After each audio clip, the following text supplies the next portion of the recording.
Bom dia, minha gente. Bom, a nossa aula de hoje é sobre evolução e adaptação.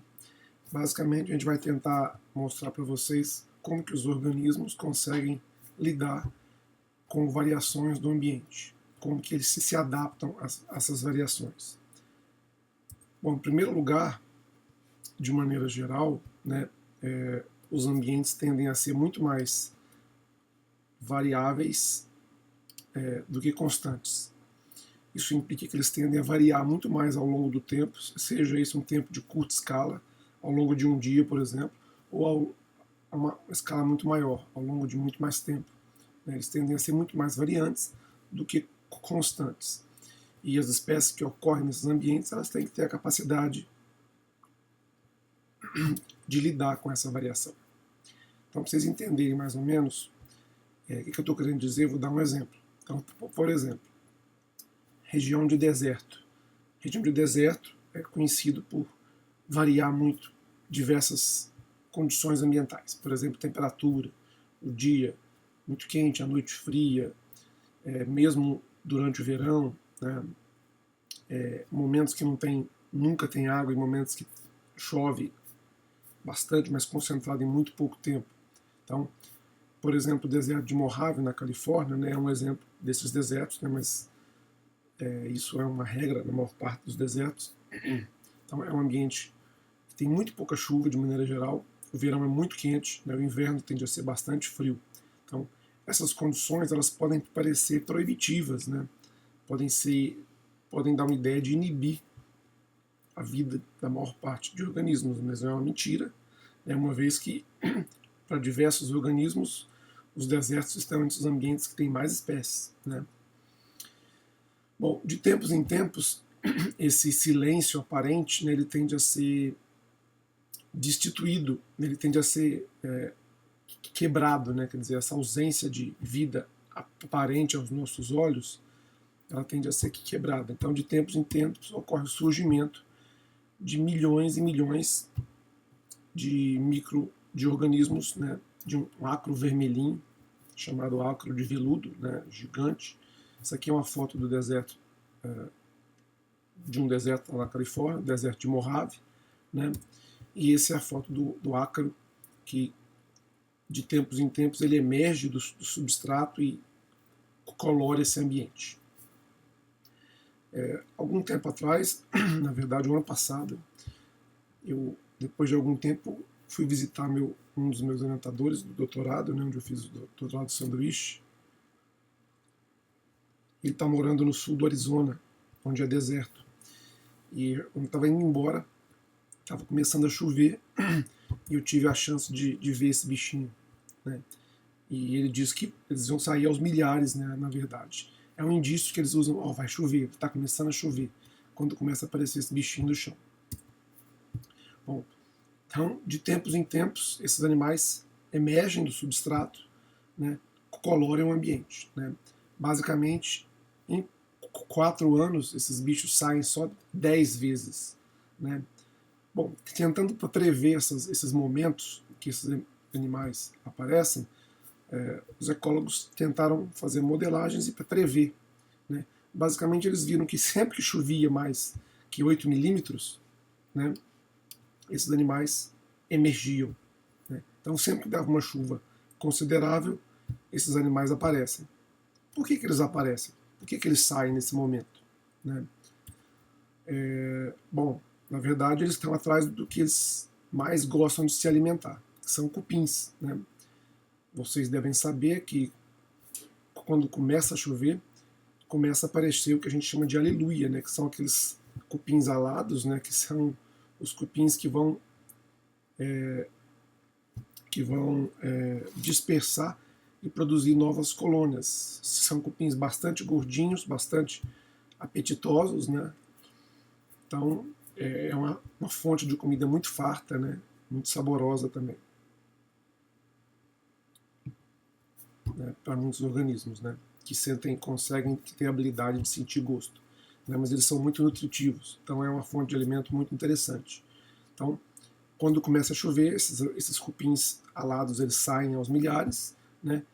E esses organismos que se alimentam desses cupins aproveitam desse momento. Então, durante algumas poucas horas, eles ficam se alimentando o máximo que eles conseguem, né? Eles também procuram suas parceiras e parceiros, né? Eles se acasalam, né? E depois disso eles se escondem, né? E ficam, né, às vezes 8 meses, 9 meses sem aparecer novamente. E aí, o que eles fazem, né? O que eles fazem depois disso? Será que eles ficam dormindo, escondidos no substrato? Seria impossível isso acontecer, né? Mesmo que essa espécie tivesse a capacidade de hibernação, né, ou de estivação, né? Hibernação é quando a gente é um estado de dormência em resposta à temperatura, né? E estivação é um estado de dormência em resposta à umidade. Então, mesmo que eles tivessem essa capacidade, de fato eles têm, eles vivem em ambientes temperados, né? Mas não teria um organismo que consegue se alimentar durante 2, 3 horas e passar 9 meses hibernado ou estivado, né? Na verdade, eles precisam comer muito mais do que isso para poder hibernar ou estivar. Na verdade, eles continuam, né, fazendo as atividades deles do dia a dia, né, mas longe dos nossos olhos. Eles ficam escondidos, né? Eles vivem enterrados, então eles são fossoriais. Eles só saem em situações muito especiais, né, que realmente valham a pena, né, eles se exporem, né, inclusive correndo o risco de ser predados, né, mas são situações que são muito para eles muito vantajosas, né, momentos pequenos intervalos de tempo que são muito vantajosos. Então, basicamente, esse ácaro, como qualquer organismo, ele vai funcionar muito melhor no intervalo específico de atividade, ou seja, o que seria intervalo de condições ambientais. Então, qualquer organismo funciona melhor em determinada condição ambiental, né? Entenda a condição ambiental como temperatura, precipitação, né, como umidade, por exemplo, qualquer condição do ambiente, né? E então existe uma temperatura ideal para esse bicho se sentir bem, para ele conseguir funcionar bem, para que as enzimas dele consigam operar de maneira eficiente, né? Como que a gente sabe disso, né? Da mesma maneira que a gente sabe que a nossa temperatura média ideal é 36 graus, por exemplo. Quando a gente passa de 37, a gente está com estado de febre, né? Como que a gente sabe disso? Alguém pegou uma amostra de indivíduos da nossa espécie, por exemplo, e mediu a temperatura.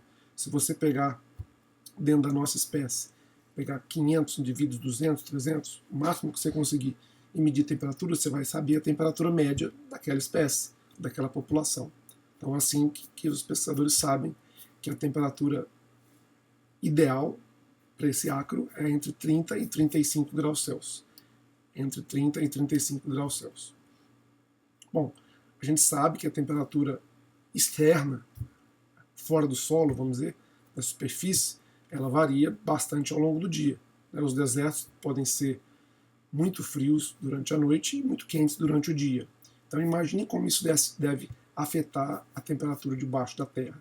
Então imagina na hora do almoço, né, a hora que está mais quente depois do meio-dia, né, a temperatura lá fora pode chegar a 50 graus ou até mais, né? Isso faz com que a temperatura do substrato fique mais quente ainda. Então, na hora do almoço está muito quente ali perto da superfície. Então o bicho tem que ficar um pouco mais profundo. Por outro lado, né, durante a noite está muito frio a temperatura do ar. Isso faz com que a temperatura da superfície do solo esteja fria também. Então o bicho pode querer procurar uma outra profundidade mais adequada à temperatura dele entre 30 e 35. Lembrando que esses ácaros não conseguem produzir calor com o próprio metabolismo. Então eles dependem exclusivamente da temperatura externa para controlar a temperatura corporal deles. Então vamos olhar esse gráfico aqui. Nós temos no eixo X aqui a hora do dia. Meia-noite, meio-dia, meia-noite de novo. É um intervalo de 24 horas. E nós temos no eixo Y a profundidade do solo. Aqui em cima nós temos a superfície. Quanto mais para baixo, mais profundo no substrato. Então, basicamente, essa barra aqui em cima representa as temperaturas em cores diferentes que o substrato atinge de acordo com a hora do dia. Okay? Então, de 15 a mais de 60 graus. Então, por exemplo, meio-dia Na superfície está muito quente, está 60 graus. Consequentemente, esse ácaro ele tem que ficar numa profundidade que esteja adequada à temperatura média do corpo dele, entre 30 e 35, que é mais ou menos a 30 centímetros do solo. Já perto da meia-noite, né, ele vai, na metade do dia até de noite, ele vai se aproximando ao solo, vai se aproximando, né, sempre perseguindo a temperatura ideal para o seu funcionamento. Okay? Então, esse exemplo que eu dei agora mostra para a gente como que esse ácaro consegue lidar com essas variações do ambiente. Então, quem melhor conseguir lidar com essas variações vai ter mais chance de fazer o quê? De deixar genes, vai ter mais chance de reproduzir. Quem consegue lidar melhor com isso, consegue comer mais, consegue ficar mais saudável, mais resistente a parasitas, mais bonito, vamos dizer, mais atrativo, né, no caso de espécies que existe seleção sexual, né, e consequentemente vão ter mais chances de deixar os genes, né, para próximas gerações, ou seja, vão ter mais chance de deixar descendentes, ou de fazer se perpetuar aquela característica genética que ele está carregando. Né. Os que tiverem menores aptidão para lidar com essas variações vão ter menos chance de deixar os genes e, consequentemente, a sua carga genética vai ter menos chance de continuar na população. Então, com raríssimas exceções, a maior parte das espécies tem que lidar com variações ambientais. Né? Como eu falei anteriormente, os ambientes tendem a ser, de maneira geral, muito mais variantes do que constantes. Okay? Então, o que faz com que os indivíduos consigam se dar bem naquele ambiente? Bom, primeira coisa, né, cada indivíduo é dotado de uma constituição genética única, né, quer dizer, todo mundo é diferente. Né? Existem poucos casos onde os indivíduos são idênticos, né? Geralmente espécies partenogenéticas, né? Espécies que não fazem reprodução sexuada. Então, mas de maneira geral, a maior parte dos organismos, né, eles são diferentes entre si. Cada indivíduo é dotado de uma constituição genética única, que é o seu genótipo. Isso faz com que numa população sempre exista a probabilidade de que existam indivíduos que vão ser mais aptos que outros para desempenhar determinadas funções ou para se adaptar a determinadas condições que são transitórias muitas vezes, né, aos ambientes. Okay? Então, uma vez que existe essa variação e o ambiente está mudando, então o ambiente vai promover uma seleção de determinadas características genéticas que são mais aptas àquela condição. Então, o nome disso é seleção natural. Então, ao longo do tempo, a constituição genética da população ela tende a mudar. Então, o nome disso é evolução. Quer dizer, qualquer variação na constituição genética de uma população ao longo do tempo. Ok? Então, eu vou dar um exemplo para vocês entenderem isso na prática. Então, por exemplo, as cochonilhas, né, são pequenos insetozinhos que têm status de praga em plantações, ou em plantas mesmo, de maneira geral. Né? Então, na Califórnia, tem muita produção de citros, né, de laranja, de limão. E quando você promove isso, você está dando comida de graça para um bocado de organismo. Né? Você está plantando bem pertinho um monte de indivíduo daquela espécie. Isso é o ambiente ideal para atrair espécies que têm interesse de usar aquele recurso. É o que acontece. Então, as cochonilhas, elas têm comida à vontade, têm abrigo à vontade, elas começam a proliferar naquele ambiente e atingem o status de praga. Então, inicialmente, o que eles fizeram para poder combater essa praga? Inicialmente, a primeira solução encontrada foi fumegar gás cianeto, veneno. Né? Então, no início, isso funcionou perfeitamente. Né? Praticamente eles exterminaram as cochonilhas. Né? Entretanto, né, com o passar do tempo,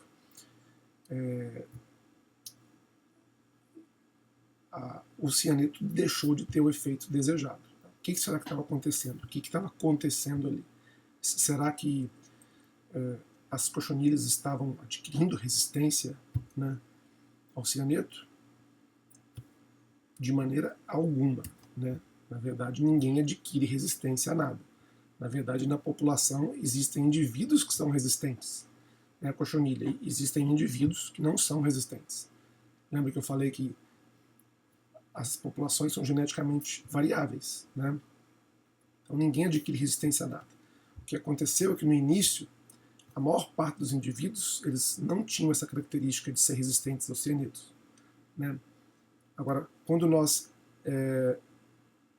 aplicamos o cianeto, nós obrigamos aquela população a fazer uma seleção, quer dizer, nós forçamos uma seleção artificial, né? Nesse caso não é natural, que nós que induzimos, né? Mas funciona da mesma maneira, né? Então nós aplicamos o gás cianeto, né? Os indivíduos que tinham essa característica de ser resistentes ao cianeto conseguiam se reproduzir e foram gradativamente aumentando em frequência na população. Então, essa figura aqui está representando isso. Isso aqui é no início, né? Essas bolinhas em vermelho representam os indivíduos que eram resistentes ao cianeto. Era uma característica que não tinha vantagem alguma, né? Porque não tinha cianeto. Bom, a partir do momento que foi imposto essa pressão de seleção, né, que foi aplicado o cianeto, né, esses indivíduos que tinham essa característica começaram a se dar melhor. Opa, né, não morri, né, reproduzia. Né, e muitos dos outros indivíduos foram desaparecendo. Então, gradativamente, né, a quantidade de indivíduos com a característica de resistência, né, foi ficando mais comum. Então, depois de algumas gerações, predominantemente a maior parte dos indivíduos apresentam essa resistência ao gás cianídrico. Ok? Então, não disse a seleção artificial, né, no caso, porque foi artificialmente, mas ela é o mesmo processo da seleção natural. Né? Então, basicamente, a população ela é geneticamente diversa. Existem indivíduos que são resistentes, indivíduos que não são resistentes. Os que são resistentes têm a possibilidade de deixar descendentes, e os que não são, não deixam descendentes. Essa mudança ao longo do tempo da constituição genética na população a gente chama de evolução. Bom, então, o genótipo, né, é a característica de instruções genéticas que cada indivíduo tem. Né? E, de acordo com a condição do ambiente, o genótipo ele é traduzido no fenótipo. Agora, será que o mesmo fenótipo vai sempre ser traduzido no mesmo fenótipo? O mesmo genótipo vai sempre ser traduzido no mesmo genótipo? Né? Nem sempre, na verdade. Existem espécies que podem ser muito plásticas, né, fenotipicamente, ou seja, pode exibir plasticidade fenotípica, que nada mais é do que uma capacidade, né, do genótipo em imprimir um fenótipo diferente de acordo com a condição ambiental. Por exemplo, vamos tentar dar um exemplo bem simples. Imagina a mesma espécie vivendo na Mata Atlântica, a mesma espécie vivendo na Caatinga.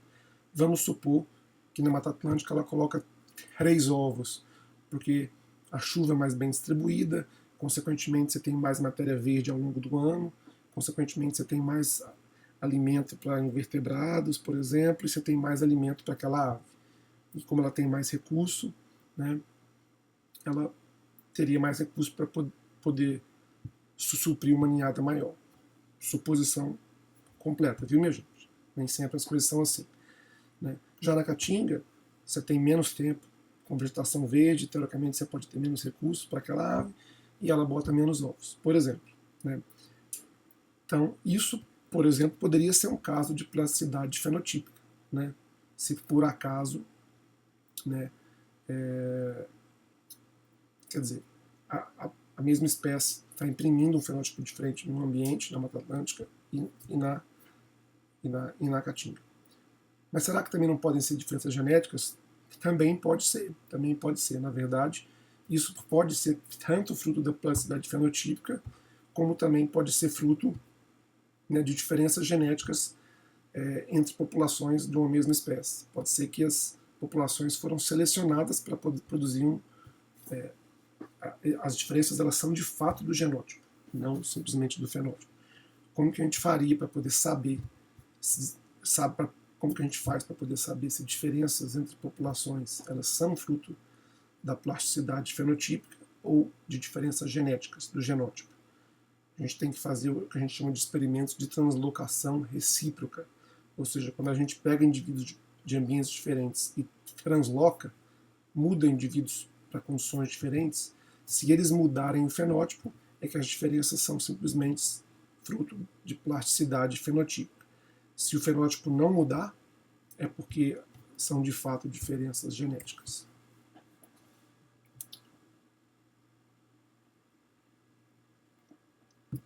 Bom, como vocês viram naquele primeiro exemplo do ácaro, né, lá no deserto, né, cada organismo ele funciona melhor dentro do intervalo de condições ambientais ideal. O que a gente entende como condição ambiental e como funcionar melhor, quer dizer, desempenhar melhor uma atividade biológica?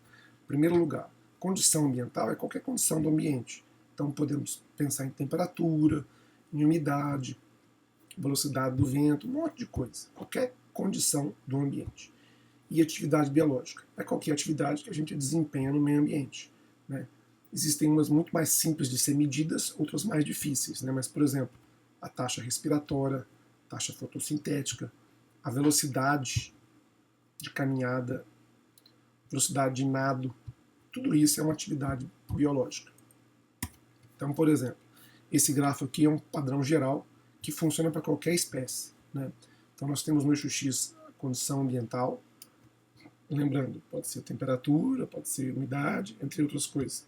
E atividade biológica, pode ser taxa respiratória, taxa fotossintética, ou até a velocidade. Vamos pensar na nossa espécie, que é uma coisa muito simples da gente imaginar. A gente andando, fazendo Cooper na rua por aí. Imagina que a condição ambiental é a temperatura. Será que a gente conseguiria desempenhar melhor a velocidade de corrida nossa em qualquer condição ambiental? Ou será que existiria um intervalo de temperatura melhor, que a gente se sinta melhor e seja mais veloz? Né? Por exemplo, certamente existe uma condição ambiental ideal para a gente conseguir desempenhar melhor essa corrida nossa, esse Cooper, por exemplo. Né? A gente teria dificuldade de fazer Cooper quando está 60 graus. Okay? E também se tiver menos 40 não ia ser muito fácil. Então certamente existe um intervalo de condição que a gente consegue desempenhar isso de maneira mais eficiente. Então vamos pensar no extremo aqui de menos 20 a mais 40. Né? Ou seja, né, a gente vai ser mais lento a menos 20, né, vai ficando mais veloz à medida que vai esquentando, vai atingir um ideal ali, uma temperatura ideal, que eu vou pensar entre 15 e 22 graus, estou chutando, mas num intervalo agradável, que a gente de fato seria mais veloz, né? E depois que você vai passando dos 20 e poucos graus, você vai também perdendo eficiência até chegar um momento, 40 graus, que você não consegue andar mais. Né? Ou seja, você, quer dizer, você extrapolou a condição ambiental que é limítrofe. Acima disso, você não consegue desempenhar aquela função mais. Ou seja, qualquer organismo que fique muito nesses extremos aqui, ele pode não conseguir desempenhar suas funções vitais. Ele pode não conseguir se reproduzir, né, e pode morrer. Ou seja, ele pode, né, e consequentemente ao longo do tempo, a população pode declinar, porque se ele não consegue reproduzir, né, a população vai ficando cada vez menor e pode a espécie entrar em extinção. Ou seja, a gente pode pegar espécies, indivíduos, né, e submeter experimentalmente, né, a esse tipo de teste relacionando condição ambiental com atividade biológica e ver quais seriam os limites operacionais dessas espécies. Isso é um dado muito interessante, porque a gente consegue saber até que ponto cada espécie resiste naquele ambiente, em termos de temperatura ou em termos de umidade, por exemplo. Então, isso foi uma coisa que um cara fez há uns anos atrás, um cara chamado... esqueci o nome dele, daqui a pouco eu falo. Né? É um professor da Califórnia. Né? Ele fez isso. Né? Basicamente, ele trabalha com lagartos lá na Califórnia e com temperatura dos lagartos. Né? E ele calculou esses limites térmicos desses bichos, dos bichos lá da Califórnia. Ele viu ele calculou até que temperatura aqueles bichos resistem, né? E a gente sabe que a temperatura naturalmente pode mudar ao longo do tempo. E a gente sabe que ela está mudando mais rapidamente agora, né, que são os conhecidos efeitos das mudanças climáticas globais. E ele calculou o risco de extinção para espécies, né? Ele extrapolou como se elas existissem no mundo todo, elas não existem de fato, né? Ele calculou o risco de extinção para lagartos com temperaturas preferenciais diferentes, né? Diferentes faixas de temperatura ideal para eles, né? Calculou o risco de extinção para esses tipos de lagartos. Então está aqui a escala, quanto mais vermelho é mais de 0,9, quer dizer, mais de 90% de chance de extinção, né? Então, vocês estão vendo aqui nesses mapas, né, que é lógico que vai variar de acordo com as temperaturas operacionais de cada lagarto, né, mas de maneira geral, a gente tem um bocado de manchinha mais vermelha, né, manchinha vermelha. Ou seja, né, existem muitas espécies que podem, de fato, estar em risco, né. Isso a gente vê na América do Sul, aqui no Brasil, por exemplo, para diversos grupos de temperatura preferencial, 29, entre 29 e 32, entre 32 e 35, por exemplo, né? Aqui na América do Sul, ou na Caatinga, né, tem um monte de mancha vermelha, né? Ou seja, né, isso coloca em risco, né, muitas espécies que ocorrem nesses ambientes. Então esse trabalho foi publicado numa revista super conhecida chamada Science, né, e isso fez com que ele posteriormente conseguisse um super grant para... Ele usou só as espécies da Califórnia para extrapolar isso para o mundo todo. Ele conseguiu um grant para fazer expedições para o mundo todo, em vários lugares do globo, né, para coletar dados de espécies que ocorram nesses locais e refazer essas análises depois, futuramente. Então, Barry Sinervo é o nome dele, esse cara aqui, ó, esse aqui, do meu lado aqui, ó. O nome dele é Barry Sinervo, né, professor da Universidade Santa Bárbara, na Califórnia. Então eles vieram aqui de uma pessoa um tempo atrás, na verdade a gente levou eles lá para Sergipe, em 2015 foi isso, né. Isso aqui é uma reportagem que a Secretaria do Meio Ambiente do Estado de Sergipe fez lá com a gente, né. Nós fizemos uma disciplina lá, né, para ensinar os alunos e para a gente aprender também a como coletar essas informações, no caso de diversas espécies de anfíbios e de répteis, né? Usamos mais os lagartos, mas usamos também com alguns sapinhos. Okay? Recentemente, né, no ano passado, eu consegui aprovar um projeto no edital chamado de Pronex, que é Apoio a Grupos de Excelência, né? E uma das coisas que meu projeto engloba é a gente fazer esse tipo de estudo aqui na Caatinga. Então, esse professor e mais outros, né? Esse cara aqui é um cara da Argentina também, está tentando uma bolsa de pós-doc para ele agora também. Então, a gente está meio paralisado por causa da pandemia, mas a gente já começou a fazer coletas em campo, né? Fazendo amostragens para coletar esse tipo de informação, né, de espécies de caatinga. A gente fez no finalzinho do ano passado, começo desse ano, nós fizemos a primeira expedição na cidade chamada de Redenção do Gurgueia, né, que é bem no Parque Nacional das Confusões, no Piauí. Basicamente é uma parte nova do parque, uma parte que foi recentemente incorporada ao parque, chamada de Serra Vermelha. Okay? Então nós já estamos começando a fazer isso. Bom, como que as espécies fazem para lidar com variações do ambiente? Né? Uma das maneiras que as espécies podem lidar é se locomovendo. Se está muito quente aqui, você pode mudar de lugar. Está muito frio aqui, sai do lugar. Né?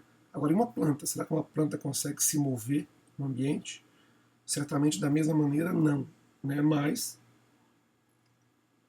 até certo ponto, elas conseguem se mover, sim. Por exemplo, elas conseguem direcionar o crescimento de ramos em posições que têm mais disponibilidade de luz.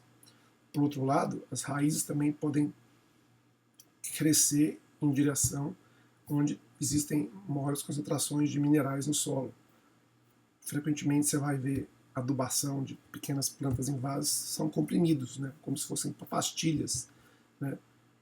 Você botar uma pastilha para uma planta é muito mais interessante para ela, porque ela vai ter que produzir muito menos raiz para poder chegar até aquela pastilha do que se você espalhar por todo o vaso, né, uma quantidade pequena, a mesma quantidade de adubo. Ela vai ter que investir muito mais no crescimento de raiz, vai gastar mais energia, né? Já os animais, eles têm uma capacidade muito maior, não tem como se comparar, é uma capacidade muito mais, né, apurada de se locomover pelo ambiente, né? A maior parte dos animais, né, obviamente. Né? Os animais sésseis são iguais às plantas. Então, por exemplo, vamos pensar em ectotérmicos, né? Lagartos, jacarés, por exemplo. Como que um lagarto faz para poder controlar a temperatura corporal dele? Esses animais eles não conseguem produzir, pelo menos com tanta eficiência quanto os homeotérmicos, né? Conseguem produzir calor com metabolismo. Eles dependem muito mais das fontes externas de temperatura. Então, como que o lagarto faz para termorregular? Essa é a palavra, regulação térmica. Então, eles trocam de calor com o meio ambiente de 3 maneiras diferentes: radiação, convecção e condução. O que seria cada uma delas? Bom, a radiação é simplesmente ele ganhar calor com a exposição direta à luz do sol. Então, tomar sol, ele está ganhando calor por radiação. Vamos pular para condução primeiro. Condução é a troca de calor por corpos sólidos em contato. Então, por exemplo, a gente, quando está em casa vendo televisão, está um calor infernal. Você está no sofá, aquele sofá grudento, um calor horrível. Você faz o que para melhorar a sua sensação térmica? Vai para o chão geladinho, né? Então, basicamente, você está trocando calor por condução. Os lagartos também fazem isso. Então, o lagarto pode encostar o peito dele no substrato quando está precisando aquecer, ou ele pode estar muito calor, está muito quente a pedra lá, o substrato que ele vive, ele se afasta, ele fica distante, fica na ponta dos dedos. Então, por exemplo, isso é condução. E convecção. Convecção é o ar naturalmente se movimenta, né, em temperaturas diferentes. Então, o ar quente tende a subir, o ar frio tende a descer.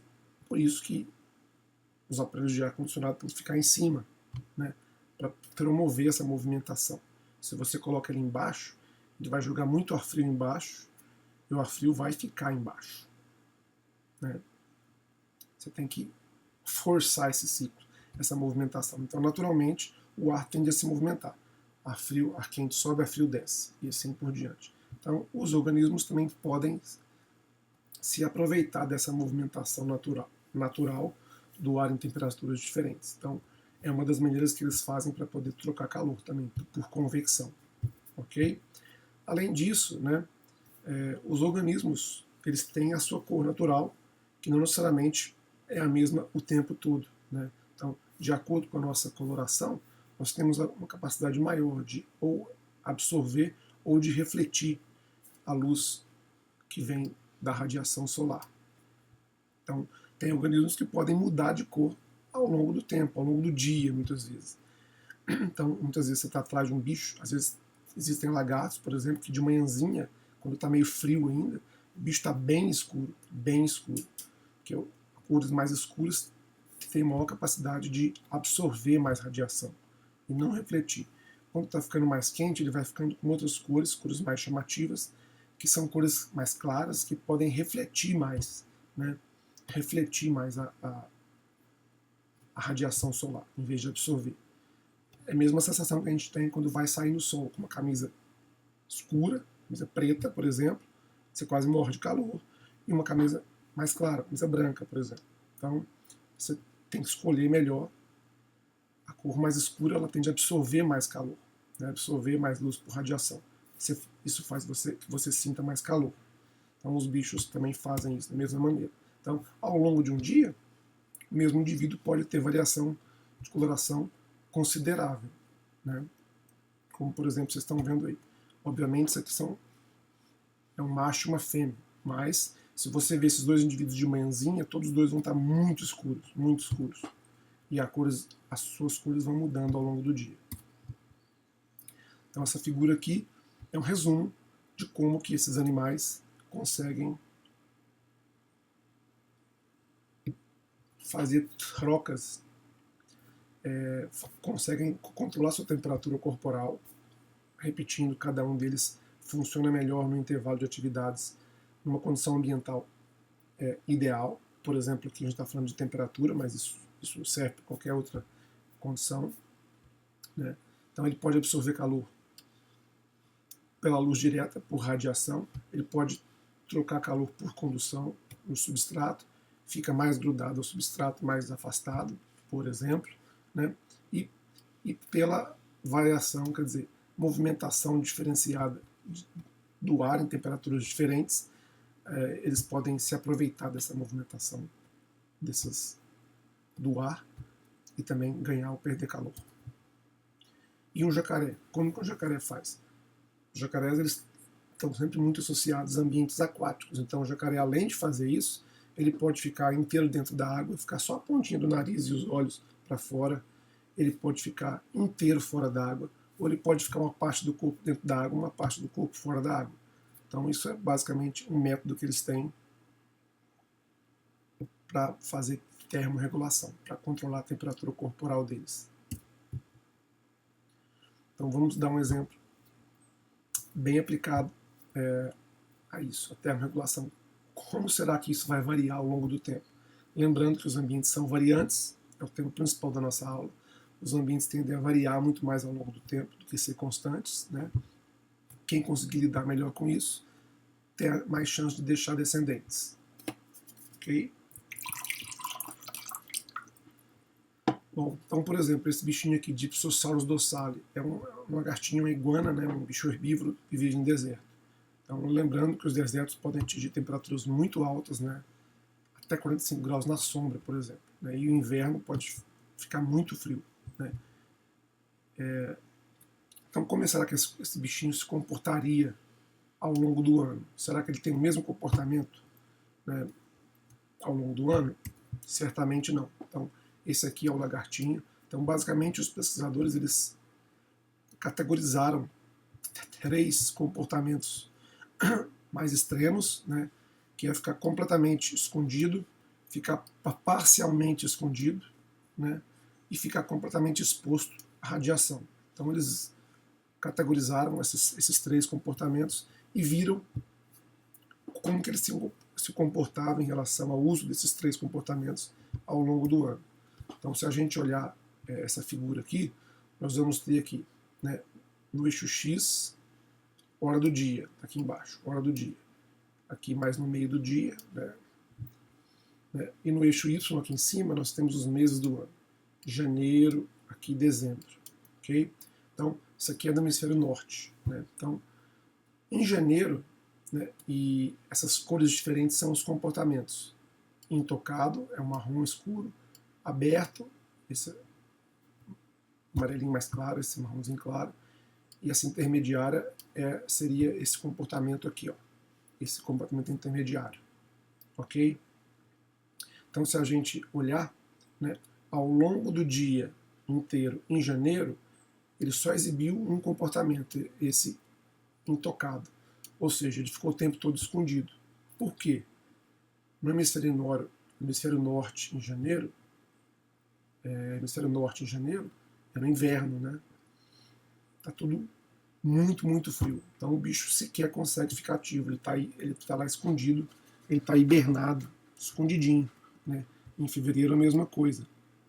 Porém, quando vai chegando na primavera, já começa a ficar mais no meio do dia, mas começa a ficar mais ameno, ele já começa a conseguir ficar, né, exposto, ele se alterna a totalmente escondido e de 9 da manhã até 4 da tarde ele fica totalmente exposto. Depois se esconde de novo. Né? Vamos pegar mais para baixo aqui, olha aqui, ó. Março, abril, maio. Ó, maio ele fica só um pouquinho completamente exposto. Depois ele fica algumas horas nesse comportamento intermediário aqui, né? Fim do dia ele fica totalmente exposto de novo, depois se esconde. Vamos botar no meio do ano. O meio do ano é o auge do verão, lá na América do Norte. O calor infernal, né? Então, ele fica um pouquinho exposto, um pouquinho nesse comportamento intermediário, fica a maior parte do dia dele escondido, porque está muito quente, quer dizer, ele não consegue, está muito calor para ele conseguir manter a temperatura dele constante na condição ambiental ideal dele. Então ele fica escondido, né? Ele fica também o restinho do dia, um pedacinho nesse comportamento, e o finalzinho, no fim do dia, lá para 5 da tarde, 6 da tarde, ele fica exposto. Então isso mostra como que ele faz para lidar com essas variações ao longo do ano. Então basicamente ele usa em proporções diferentes esses 3 comportamentos. O indivíduo que melhor souber lidar com isso, certamente vai ter mais chance de deixar mais genes na população. Vamos dar um exemplo com um bicho homeotérmico. Eu dei exemplo com ectotérmicos, né, ou seja, com organismos que têm dificuldade de produzir calor com metabolismo, né. As aves, elas conseguem produzir calor com metabolismo, mas isso não quer dizer que elas, de maneira alguma, não usem o ambiente para poder adquirir temperatura corporal ou perder. Por quê? É muito caro produzir calor com metabolismo, é muito caro. Envolve gasto de energia. Então, mesmo elas tendo a capacidade de produzir calor com metabolismo, é uma vantagem muito grande ela também se aproveitar das condições do ambiente para poder ou ganhar ou perder calor, né? Então, mas uma ave, ela consegue produzir calor com o próprio metabolismo, né? E se ela estiver se aquecendo no ambiente, ela está aquecendo, como que ela faz para perder calor, né? A maneira de perder calor é transpirando, né? Agora, a gente consegue transpirar à vontade? Se tiver uma fonte de água, consegue, bastante, mas nem sempre a gente tem uma fonte de água inesgotável assim, fácil. Então imagine uma espécie de caatinga. Será que ela bebe água o tempo todo? Vocês podem ter certeza que vão ter espécies que não bebem água diretamente da fonte água, quase nunca. Tem muitas espécies que simplesmente a água que eles utilizam vem do seu alimento, né? Ou seja, água muitas vezes é algo extremamente limitante, né? Então, uma ave, quando está num ambiente muito quente, ela pode ficar exposta à radiação ou pode se esconder, né? Então, ao longo do dia, ela pode usar também, exibir comportamentos parecidos, como aquele exemplo do lagarto que eu acabei de mostrar. Então, por exemplo, essa ave aqui, Canphilorhynchus bruneicaculus, né? Essa ave também, vocês estão vendo aqui uma figura representando o hábitat, o ambiente onde esse bicho vive. Então, tem diversos microhábitats que o bicho pode utilizar. Esse letra A aqui é um mais exposto, né? Esse aqui é mais sombreado, esse aqui é muito sombreado, por exemplo. Então, ele pode usar de maneira mais intensa ao longo do dia cada um desses microambientes. Então, vamos olhar esse gráfico aqui embaixo. Então, nós temos aqui a proporção do tempo que ele passa em cada microhábito. Essas barrinhas representam o tempo, né? Às 7 da manhã, às 8, às 9 e assim por diante. Então, às 7 da manhã, aonde ele é mais encontrado? Em quase todos, mas é um pouco mais nesse C aqui, né? Às 8 da manhã está começando a ficar mais quente. Está começando a ficar mais quente, né? Então, às 8 da manhã, ele está mais comum nesse D aqui, ó. Nesse D, ok? Ó, a partir das 9, 11 e meia, 12 e meia, ele começa a ficar quase exclusivamente nesse azul que é a letra E, ou seja, aqui. Quer dizer, 9 da manhã, 11 e meia, 12 e meia, tá quente pra caramba. Então o bicho sequer consegue ficar em ambientes mais expostos à radiação solar. Então ele se esconde, né? Então o pessoal que trabalha com passarinho, geralmente, eles vão para o campo de madrugada, 4 horas da manhã, e ficam lá. Os bichos estão ativos, estão cantando, né? Depois de 8 da manhã, acabou. Não tem quase mais passarinho, eles já estão escondidos, né? Já fica difícil de você encontrar eles, de visualizar eles, porque está muito quente, então eles não estão mais expostos, eles estão nesses ambientes mais sombreados, mais escondidos. Okay? Agora, é muito simples a gente pensar numa ave adulta, por exemplo, que consegue se movimentar. Está muito calor aqui, eu mudo para ali. Está muito frio aqui, eu mudo para lá. Né? Agora, imagina os seus filhotes que estão muitas vezes presos ao ninho. Né? Na verdade, o sucesso do filhote vai depender da posição que o indivíduo que fez aquele ninho, pode ser o pai, pode ser a mãe, ou pode ser os dois, depende muito da espécie, né? Mas o sucesso daquele filhote vai depender da posição com que aquele ninho foi colocado. Né? Então, por exemplo, esse passarinho aqui, né, ele faz um ninho parecido com um graveteiro, o ninho do nosso graveteiro. É uma oca, né, com uma abertura por onde entra a mãe e por onde vai sair o filhote depois. Então, essa abertura ela pode ser em direção aonde vem mais vento ou não. Então, o que eles perceberam? Eles perceberam que, dependendo da época do ano que o bicho faz o ninho, ele coloca a abertura em posição diferente. Então, por exemplo, essas figuras aqui representam, aqui é o eixo, né, norte-sul, leste-oeste, né, e essa aqui são os ninhos mais do início da primavera. Né. No início da primavera, o vento vem dessa direção. No início da primavera não é muito quente ainda não, é meio frio, inclusive. Na verdade, a maior parte dos... esse eixo cartesiano norte-sul, leste-oeste é para representar a direção da abertura do ninho em relação a de onde vem o vento.